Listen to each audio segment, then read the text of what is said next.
Salut à tous, voilà, je fais cette vidéo comme ça pour m'adresser à mes jeunes frères de lycée, de collège, voilà. Parce que je suis un peu outré, je suis remonté par rapport à cette montée en puissance de la délinquance dans nos établissements. À notre époque, il n'y avait pas ça.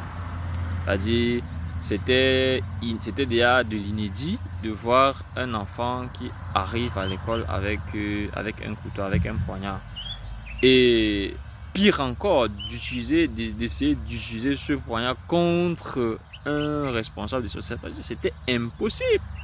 Tu ne pouvais pas voir ça. Tu allais voir le courage là-haut. On allait te pendre au quartier. Si tu faisais ça, ton père ou ta mère, les grands du quartier allaient te tuer. Que tu es allé au lycée avec le couteau pour salir la réputation. On va dire, c'est le gars de quel quartier? Pour tuer la réputation des gars de ton quartier, de tes parents. Non, ne faites plus ça. Vos parents déjà, ils font tout, c'est-à-dire se sacrifient, c'est-à-dire se privent d'une vie normale parce qu'ils veulent que vous réussissiez. Mais qu'est-ce qui est difficile? Pourquoi c'est si difficile à vous de juste supporter c'est-à-dire un temps soit peu, c'est-à-dire vos enseignants, vous devez les respecter, vous devez être subordonné à eux pour mieux acquérir les enseignements qu'ils vous dispensent. Qu'est-ce qui est difficile à ça? Hein? Allez, vous avez, c'est vrai, tout le monde ne peut pas réussir à l'école, ça c'est clair, ça c'est clair. Vous êtes peut-être 200 ou 100 dans votre salle de classe, mais tout le monde ne va pas être préfet, tout le monde ne va pas être sous-préfet, tout le monde ne va pas être ingénieur. Mais tout le monde peut réussir en sa façon. Tout le monde ne va pas, c'est pas forcément l'école qui va vous rendre riche. Vous avez les gars vous avez les artistes aujourd'hui, vous avez les ténors. Ténor, lui, c'est un génie. Il a su exploiter son intelligence pour être ce qu'il est aujourd'hui. Ce n'est pas grâce à l'école qu'il est ténor. On le respecte partout. Il est en Côte d'Ivoire et tout, voyez comment on le respecte. Il n'a pas été obligé d'être délinquant ou de faire ci ou de faire ça. Vous avez les Nganou. Il a vu que non. Bon, à un moment, ça dit là, il n'est pas allé en aventure parce qu'il n'était pas intelligent à l'école. Voilà. Il est allé là réussi. Aujourd'hui, tout le monde parle de Nganou. Aux États-Unis, on parle de lui partout. C'est-à-dire, il représente très bien le Cameroun. Parce qu'il a su exploiter les qualités qu'il avait. Donc, vous n'êtes pas obligé d'avoir un bac C ou un master ceci pour être grand. Donc, ne vous obligez pas à aller déranger les enfants qui peut-être ne comptent que sur l'école pour aider leur famille. Peut-être vous avez d'autres qualités, vous pouvez tourner dans les films, d'action, vous pouvez faire autre chose. Allez, faites-le. Voilà, allez-y. Si c'est l'aventure, allez en aventure. Il y a des gens qui réussissent en aventure. Si c'est la débrouillardise, il y a des gens qui commencent débrouillards et qui finissent millionnaires, qui finissent des propriétaires de gros magasins.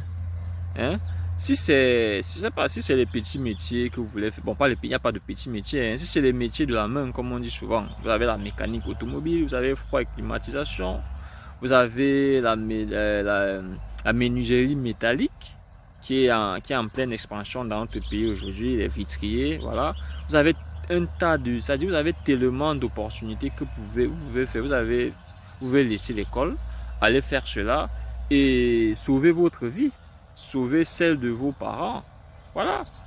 Quand vos parents vous envoient à l'école, ce n'est pas forcément parce que vous allez vous occuper d'eux. Hein. C'est parfois parce qu'ils ont pitié de vous.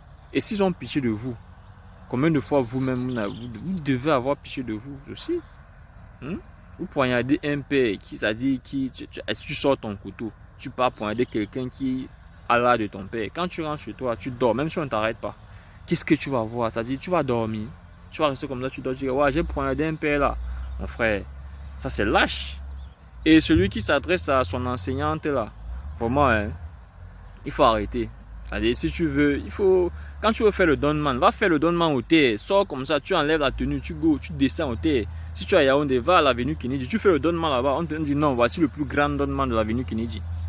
Ne pas au lycée faire le donnement à une dame qui enseignent à crédit, parce qu'aujourd'hui les enseignants ils enseignent carrément à crédit.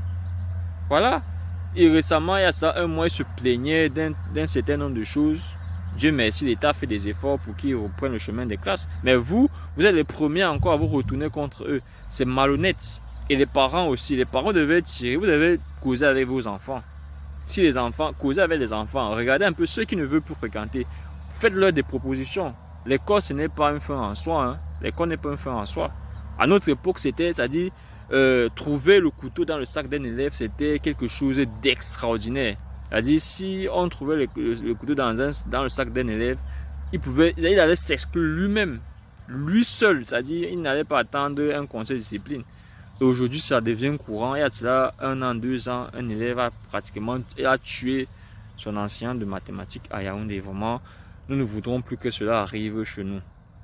Les gars, sachez choisir votre chemin. Et comprenez une fois pour toutes. Et aussi les parents. L'école, ce n'est pas un fin en soi. Si l'école est difficile, prenez un autre chemin. Voilà.